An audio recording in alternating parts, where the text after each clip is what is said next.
कहना क्या है, आतंकवादी हैं ये, इनमें कहना क्या है? मतलब ये आतंकवादियों से राय ली जाएगी कि अम्बेडकर के बारे में, जो गोडसे के पुजारी हो, देशद्रोही हो, जो आतंकवादी हो, उनसे अम्बेडकर के बारे में विचार लिया जाएगा। वो कभी अम्बेडकर का समर्थन कर देंगे? अम्बेडकर को समझने के लिए दिल में समानता का भाव लाना पड़ता है, ठीक है। अम्बेडकर को समझने के लिए संविधान के मौलिक अधिकारों में विश्वास करना पड़ता है। अम्बेडकर को समझने के लिए सभी धर्मों का सम्मान करना पड़ता है। ये ठहरे गोडसेवादी, धर्म धर्म धर्म धर्म धर्म का गांजा फूकते हैं ये, ठीक है। तो तुम्हें इनसे उम्मीद है अम्बेडकर की बात करेंगे, ये देश में भाईचारे की बात करेंगे? इनकी तो बात सुनना भी गर्क है।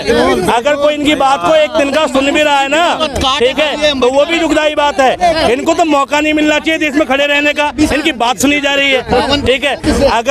अगर आज संसद में मैं होता और मेरे अधिकार क्षेत्र में होता तो सबसे पहला कानून ये आता कि जितने गोडसेवादी हैं इनको उठा के जेल में डाल दो और इनकी नागरिकता छीन लो, ठीक है। बाकी तो बात की बात है, ठीक है भाई। देश जो है अम्बेडकर से चलेगा और गांधी के नाम से चलेगा, संविधान से चलेगा, मनुवादी व्यवस्था से नहीं चलेगा, गोडसे से नहीं चलेगा। अगर इस देश में रहना है तो जय भीम, जय अम्बेडकर कहना है, जय संविधान कहना है, ठीक ठीक। मैं तो कहता हूँ भारत माता की जय, भारत माता की जय। और कहूँगा बिल्कुल, क्या सोच रहे हो तुम? अबे छोड़ दे। सब धर्म का सम्मान करे होते तो 40 ये अगर बाबा साहब के माने होते और सर्व धर्म का सम्मान करे होते तो 40 सीट पर में शर्मा जी सिमट जाते, 40 सीट पर 19 में सिमट जाते। मैं दूंगा, सुनो ऐसे ही भागना पड़ेगा, हर मनुवादी को ऐसे ही भागना पड़ेगा। जिस दिन अम्बेडकर की बात होगी, जिस दिन अम्बेडकर की बात होगी, हर मनुवादी को ऐसे ही भागना पड़ेगा। तुम में अगर हिम्मत है तो यहाँ आके खड़े होकर बात करो ना। 40 सीट पे सिमटना और 2 सीट पे सिमटना, भाई कल को तो बीजेपी की सरकार भी 2 सीटों पे थी, तो इसका क्या मतलब है? चुनाव अलग चीज है, अम्बेडकर अलग चीज है। अम्बेडकर चुनाव से बहुत बड़ी चीज है। अम्बेडकर की तुलना देश में चुनाव से ना करो, ठीक है। अगर अम्बेडकर को जिंदा रखना है ना तो सद्भाव जिंदा रखो, धर्म का सम्मान। भाई कहते मोदी जी ने सम्मान किया अम्बेडकर का। हाथरस की बेटी रात में जला दी गई, अंतिम संस्कार तक का ऑप्शन नहीं मिला। अगले दिन उसके घर को नजरबंद कर दिया गया, परिवार वालों को नजरबंद कर दिया गया। कौन सा अम्बेडकर का संविधान किया, सम्मान किया तुमने? अम्बेडकर का सम्मान होता, अम्बेडकर का सम्मान होता तो उस दलित बेटी को अधिकार होता। उल्टा उसके विरोध में दूसरे समाज ने पंचायतें करी, ठीक। पेशाब कांड होता है, ठीक। अम्बेडकर का सम्मान होता है। एक दलित दूल्हा घोड़ी पे चढ़ता है, 2 थानों की पुलिस लगानी पड़ती है इस देश में। अम्बेडकर के सम्मान की बात है क्या ये? अगर अम्बेडकर के सम्मान की बात होगी तो हर दलित को आजादी होगी घोड़ी पे चढ़ने की। हाथरस जैसे कांड नहीं होंगे, पेशाब कांड नहीं होंगे और उनके विरोध में पंचायतें नहीं होंगी। जिस दिन उल्टा मोदी जी क्या कर रहे हैं? दलितों का आरक्षण छीनने का काम कर रहे हैं। देश में 10% स्वर्णों का आरक्षण लागू कर रहे हैं। ये दलितों का सम्मान है क्या? लेकिन माथे से तो संविधान लगाते हैं ना, माथे से संविधान लगाते के सम्मान दिया है। माथे से संविधान। एक बात बताओ, 2 तरह के लोग होते हैं। एक बच्चा एक दिन जाता है लाइब्रेरी में, किताब को चूम कर रख देता है, और एक बच्चा रात दिन किताब को लेकर घूम रहा और पढ़ रहा है। राहुल गांधी संविधान को लेकर घूम रहे, कहते संविधान को लेकर घूमता है। जो लेकर घूम रहा है वो पढ़ रहा है और सीख रहा है, सम्मान कर रहा है। मोदी जी संविधान को चूम रहे हैं और जाके कानून लाते हैं पुलिसिया स्टेट का। ये संविधान का सम्मान है क्या? मोदी जी संविधान का सम्मान करते हैं और स्टेज से नारे लगवाते हैं, बटोगे तो कटोगे। मोदी जी सम्मान करते हैं और मोदी जी के समर्थक कहते हैं हिंदू राष्ट्र चाहिए हमें। कौन से संविधान के मौलिक अधिकार का सम्मान है? लेकिन ये बताइए, जो जितना सम्मान मान सम्मान बीजेपी ने दिया है, कह रहे हैं किसी ने भी नहीं देना, कांग्रेस ने दिया। कितनी यूनिवर्सिटियां खुलवाई हैं मोदी जी ने बाबा साहब अम्बेडकर के नाम पे? कितने हॉस्पिटल खुलवाए हैं मोदी जी ने बाबा साहब अम्बेडकर के नाम पे?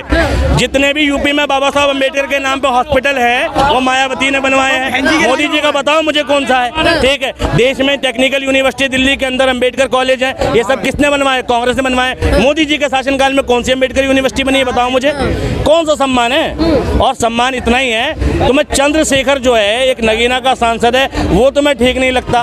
तुम बाकी दलितों की तो बात कर रहे हो। लेकिन ये बताइए, जिस तरीके से अभी बात चल रही है 24 तारीख को जो है मायावती कह रहे हैं प्रोटेस्ट करेंगे पूरा देश भर में। बिल्कुल होगा, बिल्कुल होगा।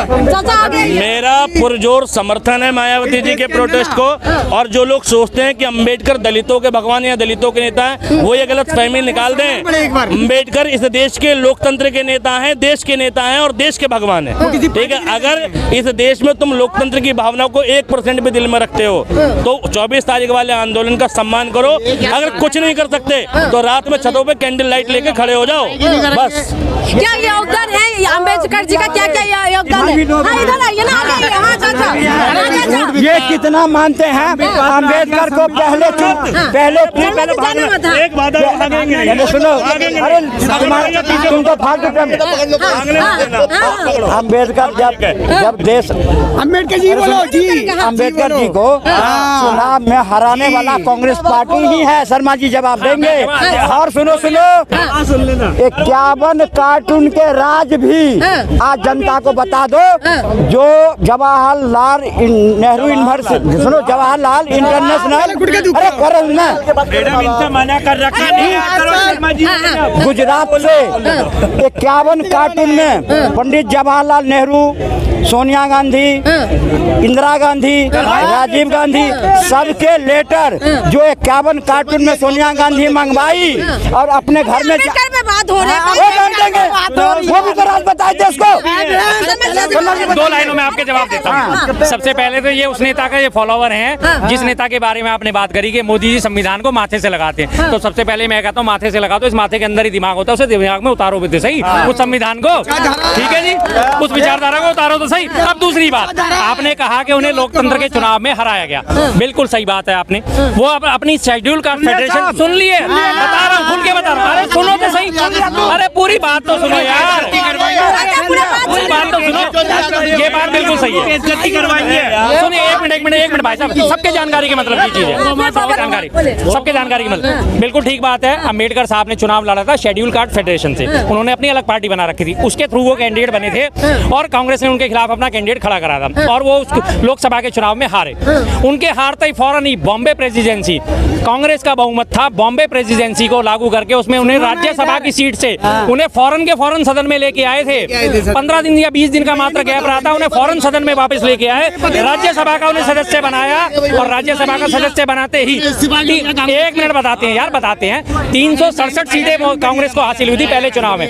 367 सीटों का बहुमत प्राप्त करने के बावजूद ही नेहरू जी ने अपने मंत्रिमंडल में उनको राज्यसभा से सांसद बना के शामिल करा। क्या ये अपमान है या सम्मान है?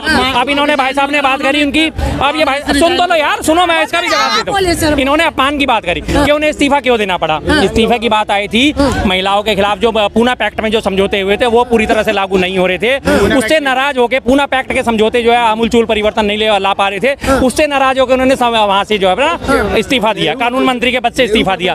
कितनी देर रहे? मात्र 3.5 महीने वो बाहर रहे। उसके बाद आम चुनावों की घोषणा हो गई, चुनाव उन्होंने लड़ा और चुनाव लड़ते फौरन उन्होंने दोबारा से मंत्रिमंडल में शामिल करा। अगर उन्हें दरकिनार करना ही होता तो भाई ना तो 1946 की अंतरिम सरकार में उन्हें अपने मंत्रिमंडल में शामिल करते, ना 1951-52 के आम चुनाव में अपने मंत्रिमंडल में शामिल करते। क्यों करा? क्यों उन्हें इज्जत दी? दूसरा प्रश्न सुन लो।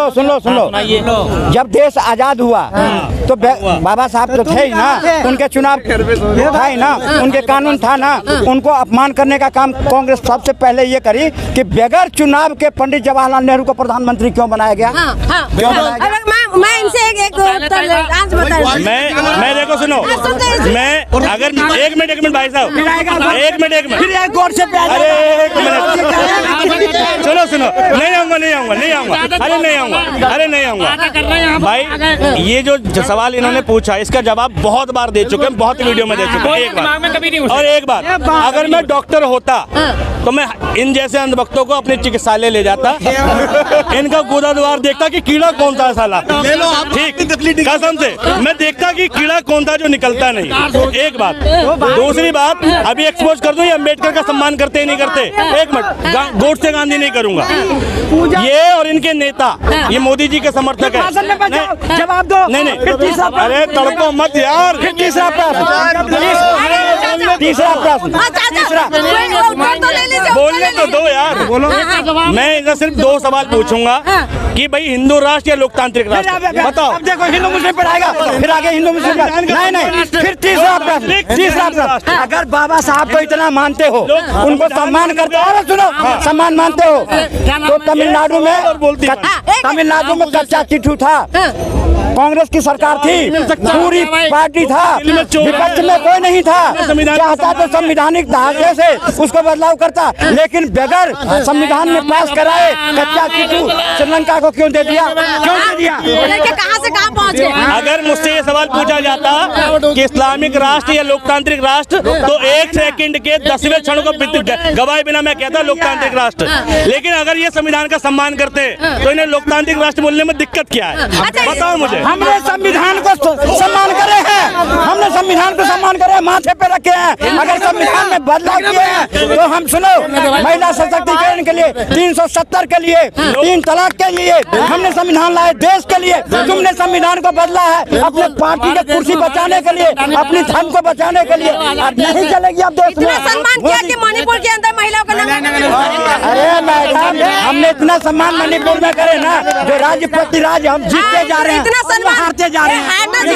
इतना सम्मान किया कि मणिपुर के अंदर संविधान की धज्जियां उड़ा दिया। नहीं चल रही है, सारी व्यवस्था ठीक होगा। और मणिपुर में भी गंगा जमुना भी बटेगा। और कहे ना अमित शाह ने 2026 तक नक्सलवाद खत्म कर देंगे।